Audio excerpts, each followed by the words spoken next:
അപ്പൊ ഇന്ന് നമ്മുടെ കോഴികള് നമ്മുടെ ഫസ്റ്റത്തെ ബാച്ച് പുറത്തേക്ക് ഇറങ്ങാൻ പോകണ്ട. ഇത്ര നാള് കൂടിൻ്റെ ഉള്ളായിരുന്നു. ഇപ്പൊ 2 മാസമായി. അപ്പൊ എല്ലാവരും ഇനി പുറത്തേക്ക് പോയിക്കോ എല്ലാരും പോട്ടെ. ശരിക്കും പറഞ്ഞെങ്കിൽ ഇവര് പിറക്കാൻ താല്പര്യമൊന്നും ഇല്ല. പക്ഷെ അപ്പുറത്തെ കുഞ്ഞുങ്ങളെ പതുക്കനെ ഇങ്ങോട്ട് മാറ്റാറായിട്ടുണ്ട്. അതുപോലെ വേറെ ഇൻക്യുബേറ്ററിൽ കുറച്ച് മുട്ടകളുണ്ട് വിരിയാനായിട്ട്. അത് വിരിയുമ്പോഴേക്കും അവരെ നമ്മൾ ഇപ്പുറത്തേക്ക് മാറ്റിയിട്ടുണ്ടാവണം. അപ്പൊ അതിന്റെ പേരിൽ ഇവരെ പുറത്തേക്ക് പതുക്കനെ വിടാണ്. ഇത്രയും ദിവസം സ്റ്റാർട്ടർ തീറ്റയൊക്കെ ആയിരുന്നു. ഇനി അങ്ങോട്ട് മറ്റേ കോഴികൾക്ക് കൊടുക്കുന്ന തീറ്റ ഒക്കെ തിന്ന് എല്ലാവരും തിന്നട്ടെ അല്ലേ.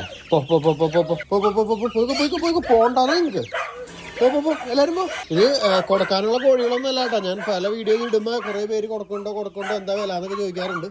ഇത് ഞാൻ വളർത്താൻ വേണ്ടി മേടിച്ചിരുന്ന കോഴികളാണ് കേട്ടോ. ഇവിടെ എല്ലാവരും